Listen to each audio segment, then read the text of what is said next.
El método consiste en generar ondas sísmicas en la superficie mediante golpes verticales y horizontales en una placa, como se puede observar en la figura 1, ubicada a una distancia de 1 a 3 metros aproximadamente del pozo, registrándose los tiempos de llegada de las ondas de compresión, ondas P, y de cizalladura, que son las ondas S.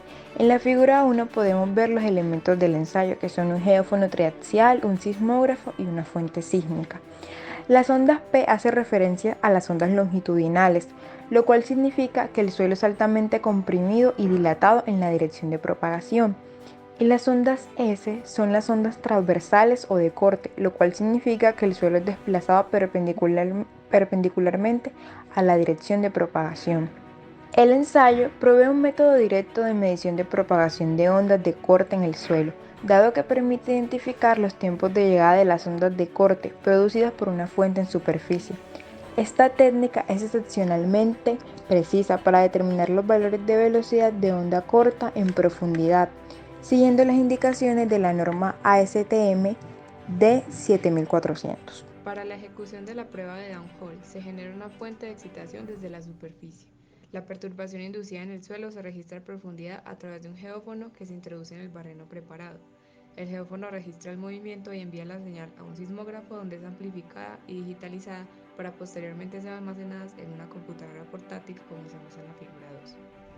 Las ondas P y S son registradas mediante un geófono triaxial, mostrado en la figura 3, situado en la parte inferior de la sonda, midiéndose estas cada 1 metro hasta alcanzar la profundidad del pozo estudiado. Equipos de medición requeridos para realizar el ensayo del método sísmico downhole. Primero, un computador para almacenamiento y recepción de los datos. Segundo, un controlador de sonda, que como pueden ver en la imagen derecha es la caja amarilla.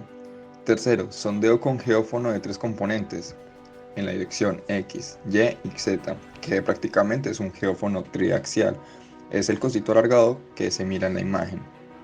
Cuarto, cable de 100 metros de longitud. Quinto, un martillo. Sexto, un sismógrafo. Y séptimo, una viga para generación de impactos laterales. A partir de estos objetos, nosotros vamos a calcular las velocidades de las ondas, que estas van variando, depende de la geomorfología del suelo que se tenga. Entonces, para esto, como se puede ver en la imagen de la diapositiva 6, tenemos esas figuras, donde tenemos el hueco donde se van los transductores de velocidad, que están metidos en el suelo, y a una distancia X tenemos el martillo. Entonces, con esta distancia X nosotros vamos a calcular las velocidades de onda de cortante, porque tenemos diferentes puntos de ubicación en los cuales se va a realizar el estudio. Conociendo la geometría fuente, geófonos del dispositivo y los tiempos de llegada de las ondas sísmicas que se muestran en la figura 4, es posible calcular las velocidades de propagación a distintos niveles de profundidad a lo largo del pozo, como está en la figura 5. Entonces, como se va a observar en la diapositiva 6, vamos a explicar cómo se hace el cálculo de velocidades de propagación. Ahí hay una imagen explicando cómo sería este procedimiento. Primero se ubica en una posición el martillo. Después, a una distancia X del martillo, se hace una perforación revestida. En esta perforación nosotros ubicaremos unos transductores de velocidad, geófonos o los geófonos recibidores, a una profundidad Z. Entonces, se pega el martillazo y la onda va a recorrer todo el suelo hasta llegar a los transductores de velocidad. Con esto nosotros vamos a calcular la velocidad de propagación. Entonces se tiene la ecuación: Bs es igual a la raíz de la profundidad al cuadrado más la distancia horizontal al cuadrado sobre t, que es lo mismo. Bs vendría a ser igual a delta r sobre delta t. En la diapositiva 7 tenemos otra manera de hacer el cálculo de velocidad de propagación. Se realiza la gráfica de tiempo versus profundidad. Con esto se calcula una línea de tendencia que se ajuste a la serie de datos. Después, a partir de estas líneas de tendencias, se derivan las ecuaciones de la línea de tendencia para cada profundidad y para cada respectivo tiempo, y así obtenemos las diferentes velocidades. También se puede realizar el método downhole con el método SPT, en el cual el tiempo de viaje de la onda generada en el segundo ensayo SPT sería la suma del tiempo de viaje en el primer estrato más el tiempo de desfase entre las señales del primer y segundo ensayo SPT. Esto se va a repetir para los ensayos y el tiempo de viaje de la onda generada de la cota gésima se determinan según la ecuación, como se puede observar en pantalla. Tj es igual a la raíz de h1 cuadrado más x sub r al cuadrado, todo esto sobre bs1, más la sumatoria de igual 1 hasta j menos 1 de delta ti, en donde h1 va a ser el espesor del estrato inicial, x sub r es la distancia del geófono al sondaje y bs sub 1 es la velocidad del primer estrato, y los delta ti son los desfases de los ensayos SPT de manera sucesiva. Para realizar este ensayo se siguen los siguientes pasos. Lo primero es establecer una medida de profundidad para realizar la perforación. La perforación se realiza con una tubería de PVC mínimo de 2 pulgadas de diámetro interno. Luego se hacen los primeros 2 golpes a los extremos de la viga y se registran las ondas de corte que llegan a la profundidad de perforación establecida.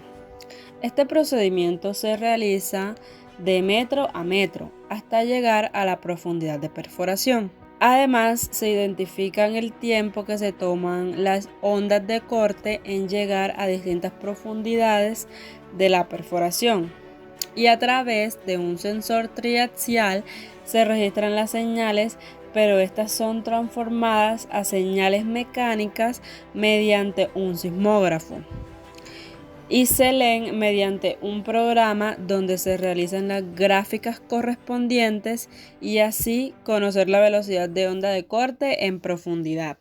Alcances del método. Basados en la velocidad de propagación de las ondas de compresión, ondas P y de cizalle, ondas S, y la densidad de los materiales, este ensayo permite estimar los módulos dinámicos de deformación del terreno, tales como razón de Poisson, módulo de corte, módulo de Young, módulo volumétrico dinámico, entre otros.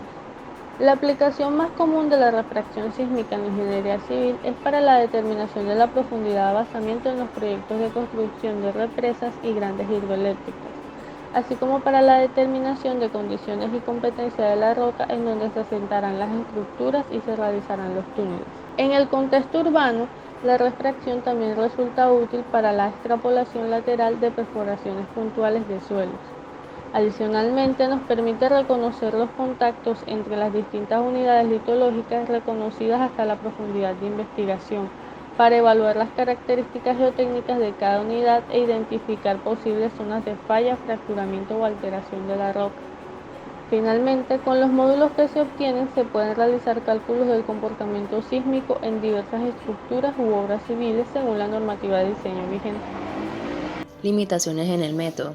Como todo método tiene sus restricciones o condicionamientos como se detalla a continuación. Requiere de una gran precisión en la determinación de los tiempos de llegada de las ondas sísmicas, como se evidencia en la figura 7, dado que una falla en esto puede inducir errores en la interpretación de los resultados. Para la aplicación del método, la habilitación del pozo debe asegurar la integridad de este a medida que se ejecuta el ensayo, es decir, cuando se esté realizando la perforación, se debe garantizar la seguridad del mismo, con el fin de evitar accidentes que produzcan la detención del ensayo. Las lecturas pueden sufrir posibles distorsiones por presencia de fluidos en el sondeo, por lo que se recomendaría algún perfilaje de tipo acústico, en el caso de contar con un pozo que presente dicha característica. Este perfilaje consiste en la toma y monitoreo de los perfiles o registros del pozo, el cual muestra la presencia de agua u otro tipo de materiales, ya sea petróleo o gas. Excesivo o insuficiente impulso al generar la onda según profundidad en la que es captada por el receptor. Puede influir en la calidad del señal o ruido. Importancia en que la sonda se desplace centrada a medida que baja o sube por el pozo, pues podría afectar los tiempos de llegada en que son recogidos por el sensor receptor y propiciar una interpretación errónea respecto de la isotropía del medio, lo cual es difícil de conseguir debido a que el medio no es isótropo y la sonda no se desplazaría centrada como se espera. A continuación, en esta imagen se evidencia una comparación de las ondas de compresión versus las ondas de corte. Las de compresión son las de la izquierda, las de corte la de la derecha, donde se evidencia que las de compresión tienen un tiempo de llegada más rápido versus las de corte.